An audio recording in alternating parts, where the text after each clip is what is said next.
Hello Vinaka and welcome to Talk Business, and if you've tuned in from around the region, a big hello to you too. On the show tonight we feature the recent CPA Congress that took place in Nandi last week. Talk Business takes a closer look at how the role of a mere accountant has evolved and what this now means in a changing work environment. We also catch up with international speakers who gave us an insight into how science, health and even technology factors into the equation. That's all coming up in the next half hour.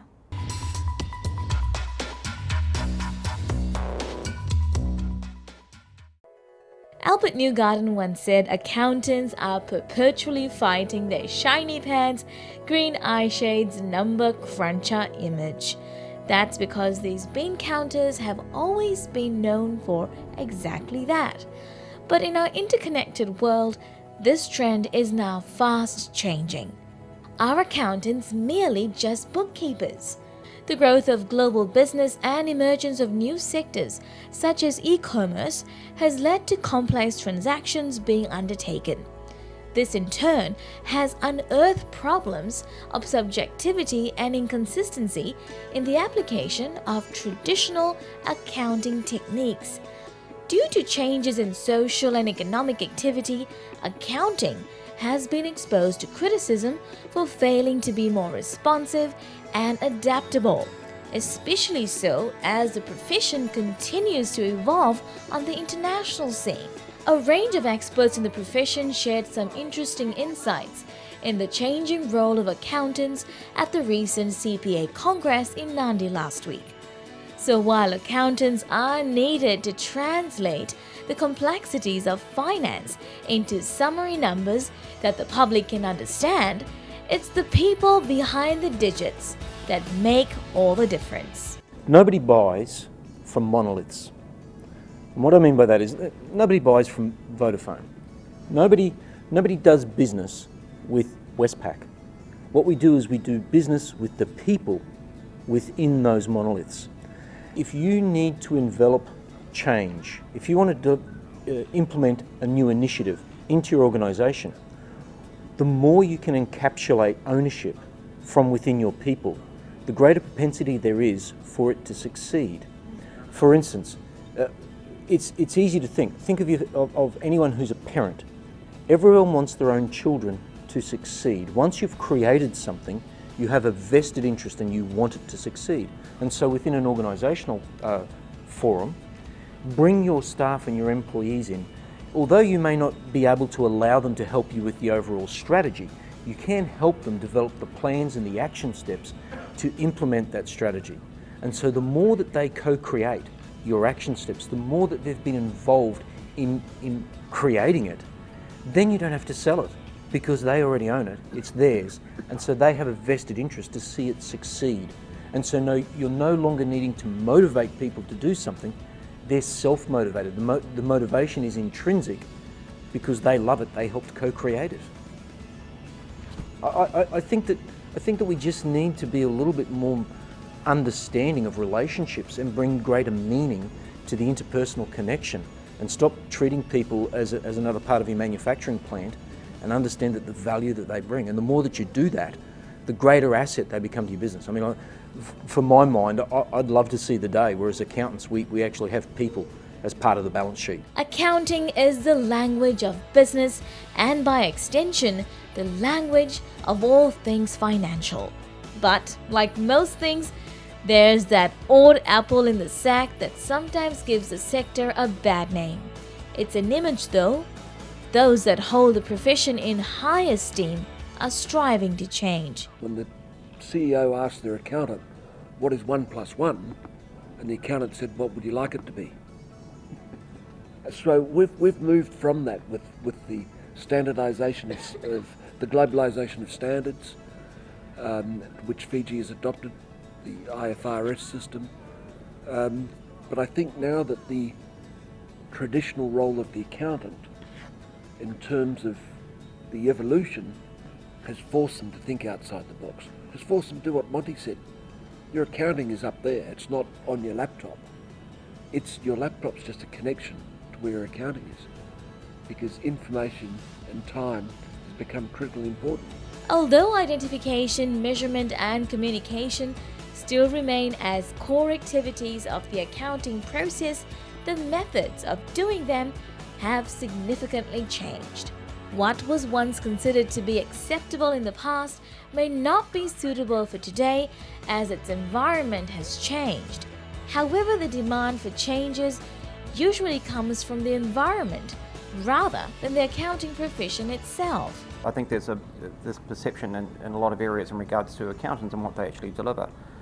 In my organisation, even within Flight Centre, my CFO was my right-hand person. You know, it wasn't about delivering a bunch of numbers.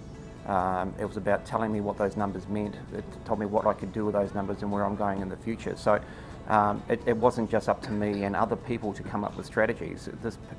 The CFO was a key component of that, and reading more into those numbers. So it's absolutely critical. And that's, again, going back to the fact that it's not a number, it's a person. So very important. The CFO or the finance advisor or anyone in the finance team are the enablers. They're the business partners of the business. So they've got the trust, they've got the technical competence to be able to talk in the financial literacy of numbers, but being able to make the strategic influence, to make the bold decisions, to take that risk and go forward is certainly why I think accountants are better placed to be able to do that from a professional perspective, linking both the technical elements but also that business, that holistic view, and talking about the business and the environment, not just the numbers. And technology plays a huge role in how the profession is perceived today. The accountant's ability to interpret data efficiently and effectively isn't what it used to be some 20 years ago. We're now dealing in the space of big data, lots and lots of data. And whether it's the Facebook data that gives you the profile of where the person's from, are they married, are they single, do they have kids, where do they live, what their interests are, is it scuba diving, is it rainforest? I mean, you can now capture all of that data, even accounting data where you're sending invoices off, but where are they going to, where are the people? And the tools to do that analysis are now virtually free and all in the cloud and in real time. I mean, it's just waiting there for somebody to say, how can I extract from data, how can I extract knowledge and wisdom and strategies? And you can do that today, and it's strictly one of attitude and education, but it's not a cost issue. So how do you get the number crunchers to see a different perspective beyond the digits? Changing the mindsets, because every accountant, no doubt, they know debits and credits. So working out numbers, putting P&Ls, putting balance sheets, like Rick is saying, the numbers is fine. But it's a lot more doing is business partnering, understanding the numbers, telling the CEOs and the other business heads what these numbers mean for you and how it can help drive the business. And from there, actually, to drive the business, you need strategy as well. Thinking differently, setting the right path, setting the right guidelines, and so forth to take the business to another level. If you look at the slogan for CPA, it's not saying adding or subtracting, it's saying thinking and creating value and meaning business. So it's not just bean counting, it's a lot more strategic to drive the business. And this is what we are doing actually in great partnership with the parent body CPA Australia, bringing different sets of ideas into Fiji, talking about strategy, changing people's mindset, giving people views which they have never had before. So I think these things, and this is part of the training and development that we are doing here. And by far, actually, in this 1.5 days, we are offering people 9 CPD hours, just not for accountants actually, for the various business leaders who are present here as well. So everybody takes 9 hours of wealth of experience and thinking outside the box. The process of getting accountants to think outside the box isn't as easy as ABC. It requires a holistic approach and desire to view a situation outside the numbers. You need to do the first things first, understand the debit credit, go through the core technical units, become an accountant, then you become a business partner. Because there's few phases. You can't do the second thing. There is a prerequisite for the second thing to be done. Firstly, be a financial controller and understand financial control before going to become a business partner. So it's like somebody is aspiring to be a CEO. They can't be a CEO at 21 years unless they are inheriting a business. So they have to go through certain things. So after these, you go through these, and so a few steps to pass before they can become a robust or very capable business partner. I think it's the same. I think it's the same as do most people, they do a law degree, do they want to be a lawyer? Probably chances are no, they don't want to be a lawyer. But again, it's a stepping stone. It's something that they can learn, and then it takes them somewhere else. So I can guarantee you find most people that do accounting degrees end up being CEOs or whatever else. It probably isn't as a CFO. So I think and that's why I think a lot of Fijians see it here as well. It is a great stepping stone for them. After they've done their degree, after they've become CPAs and they're now in the real world doing their work, I think there's three things that we need to start embracing, whether you're an accountant or not. This is just across business as a whole. Number one is there's been this subjugation of responsibility. People don't seem to take responsibility for themselves anymore. As soon as they get into trouble, oh, it wasn't me, I had a bad childhood. It wasn't me that shot that poor Australian guy over on a baseball scholarship. It's because I'm socially impotent because I had ADHD and my mum didn't love me. Get over it. The time has come for us to start saying to people, you must take responsibility for yourself. So in answering your question, I think the accountants in commerce, whether they're in business services or whether they're working for Fiji Tourism, is that they have to start taking responsibility for themselves, to think outside the square. You want to be something special, you want to make a difference, you want to contribute, then get off your backside and go and learn what you need to know to become an even more valuable asset to your employer or to your own organisation. The next thing is, we've got this morbid fascination with perfection. Well, I'm sorry, it's not about perfection, it's about success. Once you're 80% there, get out and start doing it and implementing it, and you can fine-tune the rest as you go along. We need to start working faster. We're taking too long to do things because everything's got to be perfect. We don't want to make a mistake. You know what? We do. We do want to make mistakes. We want to get out there. Action is the only precursor to success. And until these people get out there and start doing something, nothing's happening. Right? And then the final thing is accountability. The employers need to make their employees accountable. And so just because you're an accountant doesn't mean that you shouldn't be out marketing Fiji Tourism. Just because you're an accountant doesn't mean you shouldn't be there marketing Vodafone, the company that you work for, or Westpac. Gone are the days where you can hide in your office and say, well, I've come to work, I've done my job. Everyone now within an organisation, I believe, once you're earning more than $50,000 a year, you should be accountable as an advocate for your organisation. And to do that, you need to start understanding all of your business, not just your little desk.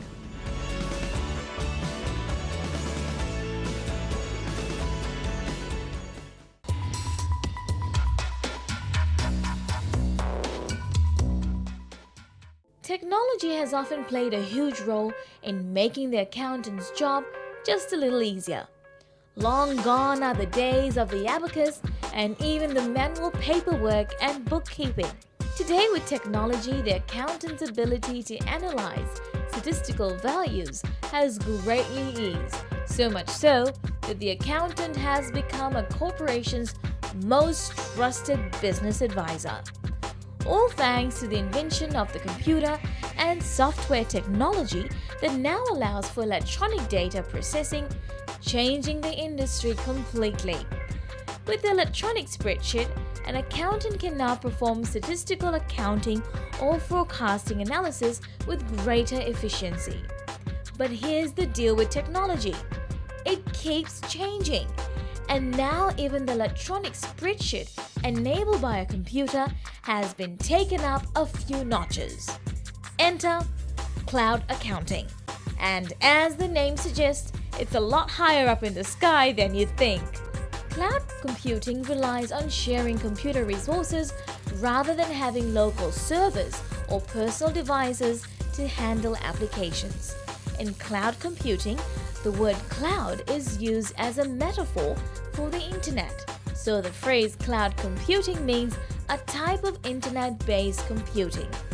In cloud computing, users access software applications remotely through the internet or other network via a cloud application service provider. Using cloud computing accounting software frees the business from having to install and maintain software on individual desktop computers. It also allows employees in remote or branch offices to access the same data and the same version of the software. The largest trading partner is Australia, and New Zealand is up there, and now you have China coming on board, you have America, of course, and these people are already moving into the cloud. So they're going to expect responses to information and requests for information and reports and profit and losses and cash flow and all these sorts of things. They're going to expect them now. and now is not you sending me an email, me with the time change, right? Whether I'm, we're a day ahead of America here, so you send me a time change and I get the email and I put together an Excel spreadsheet or something and then I send it back to you. There's no need for that. You can just do it in a Google Doc, and that costs nothing, and it's free, and it's there, and then you just invite them to go view that, and there's the information, and it's there now. Now, many major organizations and government agencies around the world are already leveraging the cloud to manage their financial data. In Fiji, it's a relatively new idea. Not many businesses are techno-savvy or yet realize the potential of the cloud, where you have the ability to access data in real time via a browser from anywhere around the world. Cost would clearly be a factor. Fear that is it safe? And I mentioned with the dongles, the security dongles, it is safe unless you're going to hold a gun to my head. But the data is safe. It's stored, it's protected, it's replicated throughout the world. So it's a safe solution, but there's fear from people. They're not used to that. I mean, it's funny because you talk about accountants and then we talk about double-digit accounting, ledgers and pluses and minuses. It's still the same, but there's no book. So the question now is, how do we convince the very people who are tasked with keeping our finances intact to invest in the idea of getting hooked to the cloud? They really need to mirror some of their clients. So the clients are going to have to understand the need to push their own activities into the cloud. I mean, which comes first, the chicken or the egg? The client can put their data in the cloud and then the accountants have to match them. Or the accountants can sit there and say, we have the ability to do your accounts from the cloud and push the clients. And probably it's a combination of both of them to come together like that. Monty says accounting professionals must realize the importance of the internet and what it now means for businesses and how we do business. It's time now to adopt the technology before it gets viral. The accountants are the first people that brought in computers to do this analysis. So they were pretty early adopters. And the second thing is they control the budgets. So they need to, and we talked about them as trusted advisors, and the head of the CPA Association here about being a business partner. Well, to be that partner, they need to convince their clients that now is the time to get on board, and it is. The only thing, as is true of technology, the only thing that happens the more you wait is it does become cheaper, but all your competitors move ahead of you. So you got to pay catch up, but it is less expensive.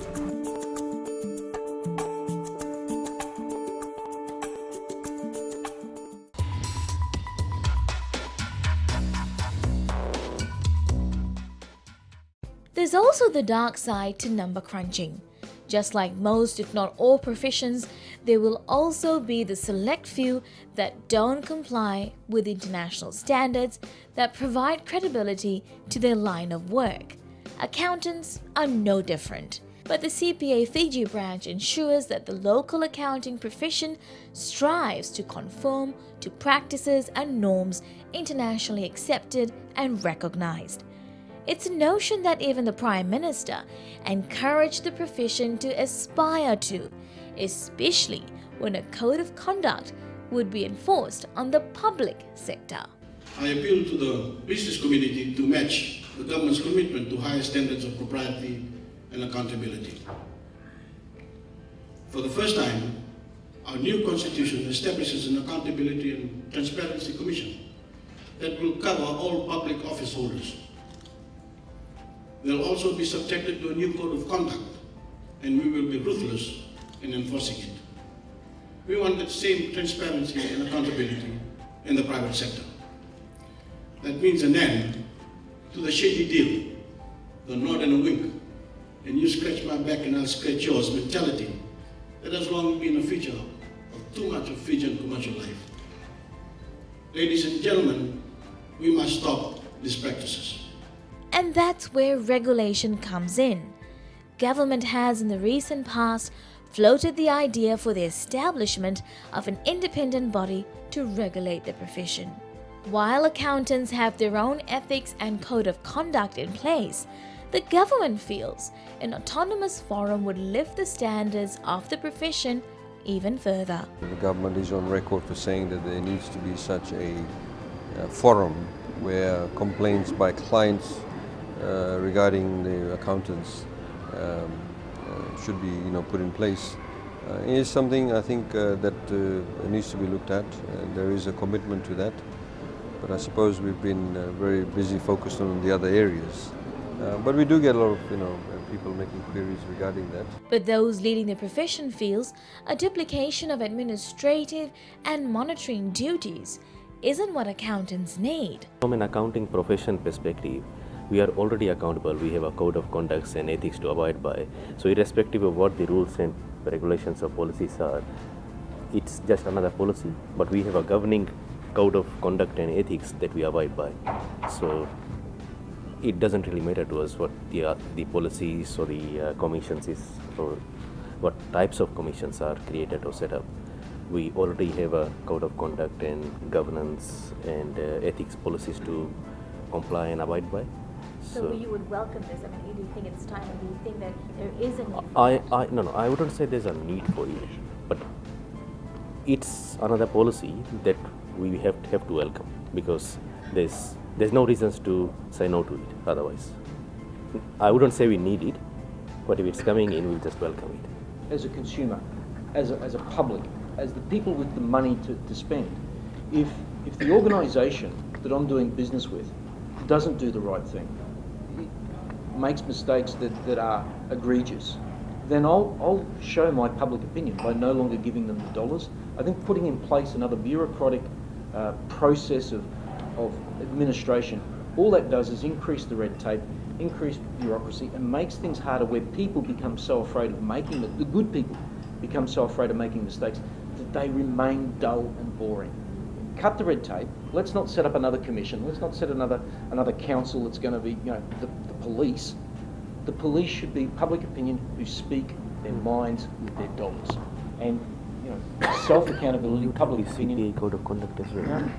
Let's see how people behave and treat them on their behaviours. Just because you say you're a good person, if your behaviours show otherwise, well, we know what the truth is. We don't need another bureaucratic council to tell us that.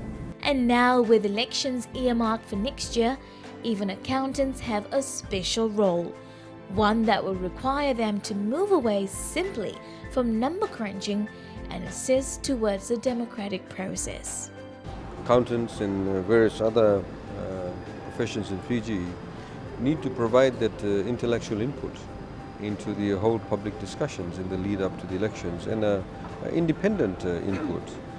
People need to be able to carry out analysis of various political party policies, various other agenda items that may be put in the public space. And, unfortunately, we don't have that. For example, before elections, coming out and saying, well, we think that this particular manifesto of political party is unworkable because it's financially it's not a viable proposition. It's not going to work. Where will you get the money from? Or by putting in place such a policy, you're going to affect this part of the economy. And that's the critical view of it. And that's all for this week. We'd love to hear from you, so do send us an email, talkbusiness@fijitv.com.fj. Remember, you can view tonight's show on our Facebook page, www.facebook.com/talkbusiness, and also subscribe to our YouTube channel, Talk Business. Thank you for joining us. Do join us again at the same time next week. Until then, have a productive week.